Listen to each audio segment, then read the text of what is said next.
God is good all the time. Praise the Lord. Ako nga po pala si Sis Maria Novi Montoya. Nandito po kami upang magpatutuo po sa kabutihan ng ating Panginoon. Praise the Lord dahil dati lang sabi ko, naiiyak. Sabi ko, Lord, ako naman tatayo dito at magte-testimony sa kabutihan mo. And I believe God has a perfect time for all of us. Kukunin ko na rin po itong opportunity na to para i-share ang journey namin kay Jesus at kung paano kami natagpuan ni Lord from nowhere to now here, serving the Lord. In 2019, natagpuan po kami ni Lord through, syempre sa ating beloved Pastor Roban, si Spell. Around 6 p.m. po noon, nag-iikot po si Pastor sa village po namin para mag-distribute ng flyers po para sa prayer meeting. That was held every Friday po yun, yung prayer meeting sa Lancaster po. Doon po mismo sa bahay po nila ni Pastor. During that time, sinasama na rin po nila kami ni Pastor at si Spell sa church. Yung church po natin noon na ina-attendan po namin sa fourth floor pa po yung Jollibee kalinisan. So I praise God dahil binigyan niya po kami ng spiritual family. And thank you Lord kasi dito po sa Jesus Coffee Church, nasaksihan po namin mismo na totoo pala ang Diyos na kanyang sinasamba.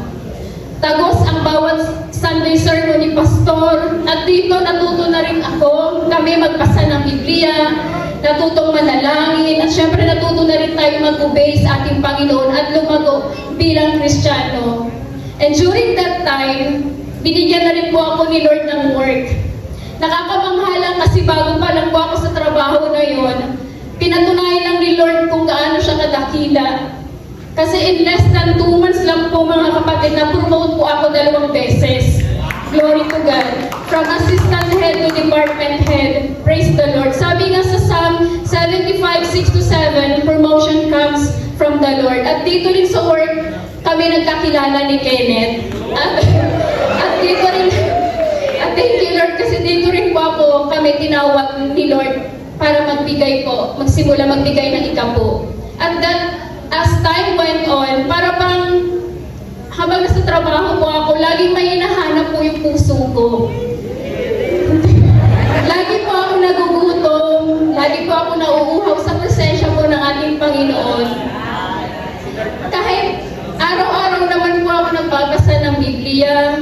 And then eventually, I decided po na mag-resign po sa trabaho ko dahil ang desire po talaga ng puso ko, makapag-church at mapaglingkuran po ang ating Panginoon.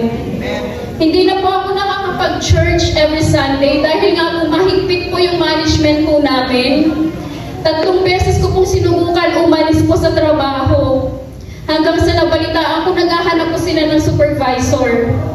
At candidate po ako doon. Sabi ko, Lord, kung para sa akin tong posisyon na to, hindi ako aalis dito. Pero iba po yung napili nila sa posisyon na yon. At nag-resign na po at malinaw sa akin na may ibang plano pala ang Diyos sa buhay ko.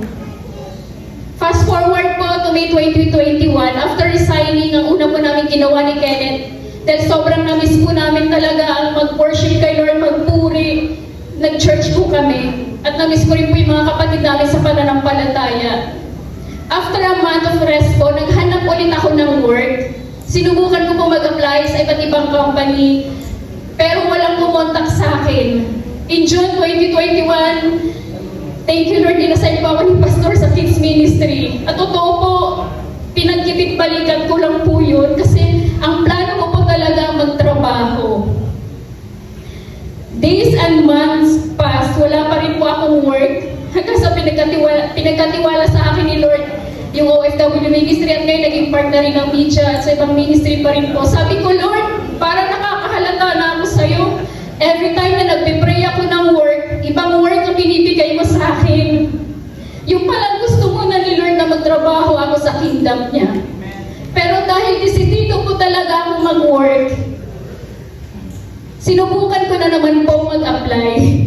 Ayun, may kumontak po sa akin hanggang umabot ko sa final interview. at yung vice president na po ng company yung nag-hire po sa akin.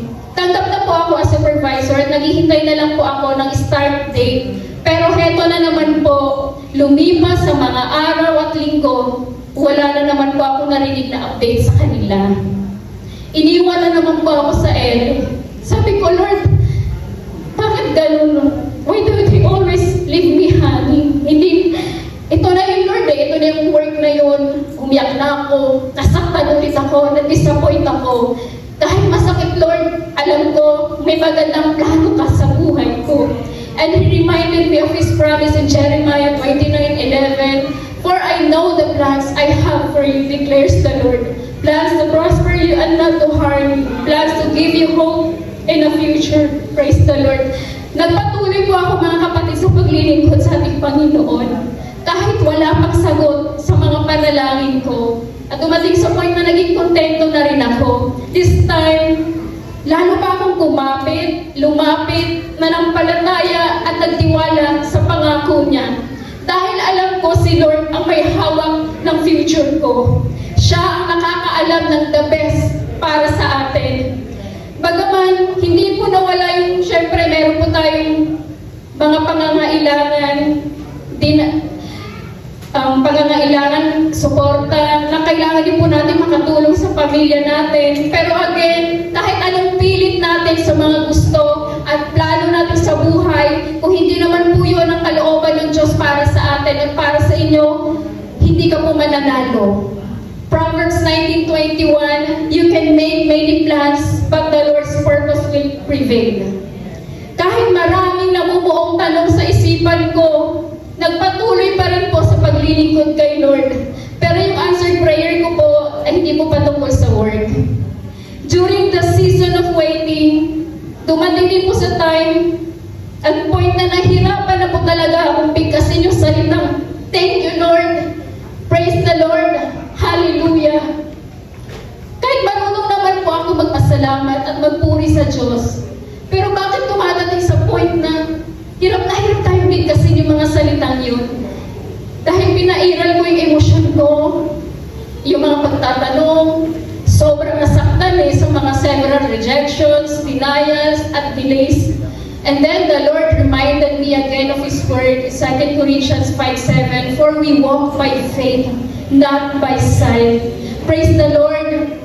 Sa buhay po talaga nila Pastor at Mrs. Bell, nabukod kay Lord, natatakbuhan ko po talaga, nagpapalakas ang loob ko para magpatuloy po sa paglilingkod, sa tulong po ng panalangin nila, nai-empower po ulit para makapaglingkod sa ating Panginoon. Thank you, Lord, sa ating church community, sa bawat isa, sa buhay po ng bawat isa na patuloy po na nananalangin. And it was also a blessing na binigyan din po ako ni Lord ng partner na sobrang maunawain po, masipag at mapagmahal, na lagi pong nakasuporta po para sa akin. Lagi po siyang nandyan para sa akin, answered prayer din po siya. Kahit patuloy po na nasusubok po yung katatagan ng pananampalataya, tulad ng isang ginto na dinadarang sa apoy upang malaman kung tunay na dalisay at tapat. Nasaktan man ng paulit-ulit, nagpatuloy pa rin po sa paglilingkod. Hindi dahilan ng disappointment natin sa buhay para hindi natin purihin ang ating Panginoon at sambahin dahil siya ay Diyos at siya ay mananatiling mabuti at siya ay tapat. Sa oras ng pagsubok, sabi nga sa 1 Thessalonians 5:16-17, lagi tayong magalak, manalangin at magpasalamat sa anumang sitwasyon. Hindi man ako nabigyan ng work sa mundo, pero isang privilege naman na magtrabaho at magamit sa kingdom ni Lord. At alam ko, lahat ng ginagawa natin sa kaharian niya ay hindi nasasayang. Maliit man, malaki, ang ginagawa natin sa Kanya, alam natin na may reward. Sabi sa Galatians 6:9, "Let us become weary in doing good, for the proper time we will reap a harvest if we do not give up." Nakakaya natin ang lahat ng paglilingkod natin dahil sa grasya lamang ng ating Panginoon. At isang karangalan po para sa akin na mapaglingkuran ang hari ng mga hari. Kaya kahit sa gitna ng pagsubok, nagpatuloy lang po tayo at wag po tayong lalayo sa presensya niya. Magpatuloy po tayong tayong umattend sa mga gawain at sasagot po ang ating Panginoon in due time. Hindi sa sarili nating kaparaanan, sa sarili nating kaisipan. Kahit sa gitna ng pagsubok, hindi pa rin po nawala yung obedience namin ni Brother Ken sa pagtatides. Dahil pinangahawakan namin ang pangako ng Diyos sa Malakay 3:10, dalhin sa Kanya, kasampung bahagi kung hindi niya bubuksan ang durungawan ng langit at ibubuhos ang masaganang pagpapala. Ang totoo po, wala naman po talaga tayong pagmamayari sa mundo. At wala rin naman po tayong matatawag na atin. Dahil lahat po yun ay galing sa Diyos. Last year in 2024 po, uli naman pong nasubok yung faith namin nang mawalan po ng trabaho si Kenneth. Tanong ko kay Lord, bakit ngayon pa? Sabay-sabay lahat. Kung kailan wala din akong work, paano na kami dito, Lord?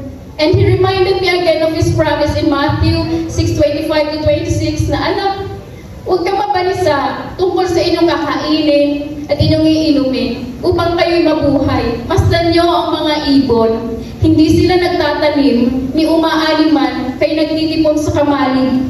Ngunit pinapakain sila ng inyong Ama na sa langit. Hindi ba't higit kayong mahalaga kaysa mga ibon? Ang totoo, hindi nga kami pinabayaan ng ating Panginoon at hindi niya rin kami ginuto. 4 years na po ako, mga kapatid, na unemployed sa mundo. Pero si Lord po ang nagpo-provide sa mga pangangailangan po namin. And during this time po, sa tulong ng pamilya ko, sa magulang ko, kay Mama, kay Daddy Steve, sa mga kapatid ko, He sustained us enough. He is our good Father, our provider. Jehovah Jireh, hindi po nagpapabaya ang ating Panginoon. Pero hindi ko rin po naman sinasabi na huwag na po kayong mag-work. Iba-iba naman po ang pagkatawag sa atin ng ating Panginoon. Niniwala po ako na may purpose po at plano po si Lord kung saan man po kayo ngayon nilagay. Dumaan ang buwan at taon, marami na rin po sinagot si Lord sa mga kapatid natin. May mga bagong bahay, yung iba may bagong sasakyan, may bagong business, at yung mga posisyon na rin sa trabaho. So nakikigalak po kami, nakikisaya, pumapalakpak po kami sa success at answered prayers ng iba. And then syempre pinaranas din po ng ating Panginoon sa amin ang kanyang katapatan nung binigyan ko sila ni Mama ng sasakyan noong 2023, sila ni Daddy Steve. Last year lang din po, sabay din natanggap ang kapatid ko na si Genesis sa work niya as coffee chef at si Kenneth naman bilang barista / assembler. At this just April 2025 lang din po by the grace of the Lord na sa barko na rin po yung kapatid ko po na si Dingdong. Talagang nakakabangha po kumilos si Lord sa mga anak niya at totoo sumasagot siya sa mga panalangin at masaya po ang ating Panginoon tuwing binibless niya po tayo. Ako naman si Brother ng Carletos. Ngayon pa man, nagpapasalamat ako sa trabaho na pinagkaloob sa akin ni Lord sa akin, pero dahil mahigpit pa rin ang management doon bago sa work ko, hindi pa rin ako nakaka-attend every Sunday church. Minsan tumatakas na lang ako para lang maka-attend sa church namin. Kaya para maka-attend sa prayer request namin, nabigyan akong pabor ni Lord na magkaroon ng Sunday off.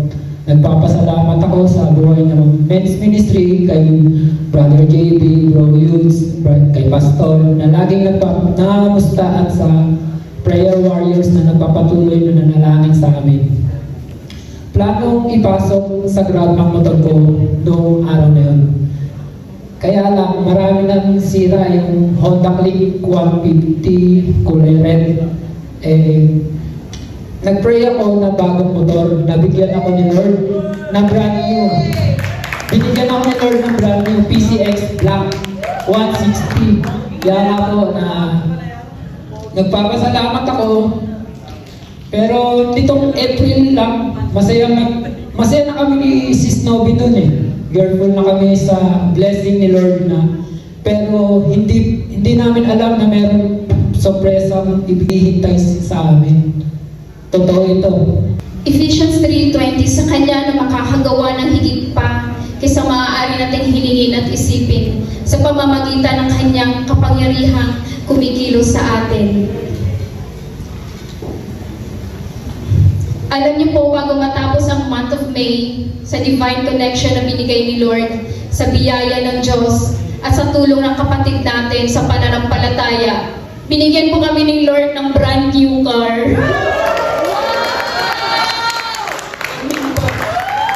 Sa grasya po ng Diyos, wala kaming nilabas na kahit piso na ipasok na rin po sa Grab.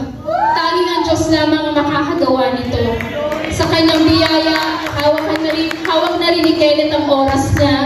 Makakapag-church na rin every Sunday. Salamat po sa buhay ng kapatid natin na sila Brother Jonard at si Sweeney na ginamit para maging daluyan ng pagpapala.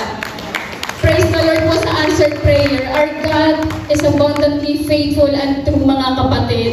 He answers our prayers in ways that often surprise us. Minsan nasusurprise na lang talaga tayo na kontento na kami kung anong meron, pero mas higit pa pala ang gustong ibigay ng ating Panginoon. Reminding us that we serve the God who is more than able and who keeps His promise He makes. Our God is a God of wonderful surprise. Kaya patuloy na po tayo magtanim, mga kapatid, sa kaharian niya at dadaloy ang pagpapala. Kapag inuna mo siya, kapatid, hindi ka rin niya ihuhuli. Siya lahat ang magpuprovide ng mga pangangailangan mo. Matthew 6:33, seek first His kingdom and His righteousness, and all these things will be given to you as well. Palaging unahin ng Panginoon sa anumang sitwasyon. Ipagkatiwala lang natin sa Diyos ang ating plano at wag natin siyang pangunahan sa mga desisyon natin sa buhay. Magtiwala ka lang, kapatid, at sasagot siya dahil iisang Diyos pa rin ang kikilos at magpapakita sa atin ang himala 2,000 years ago at patuloy na magre-reward sa atin dahil alam natin na buhay ang Diyos natin pinaglilingkuran. Sipagan natin ang paglilingkod sa Kanya, knowing that all our sacrifices and services are not in vain. God is never late. He is always on time. Trust in His perfect time. Patuloy na magbalik sa Kanya, mga kapatid. Luke 6:38, magbigay kayo at may bibigyan. Pustong takas, siksik, liglig at umaapaw. Amen. Thank you, Lord.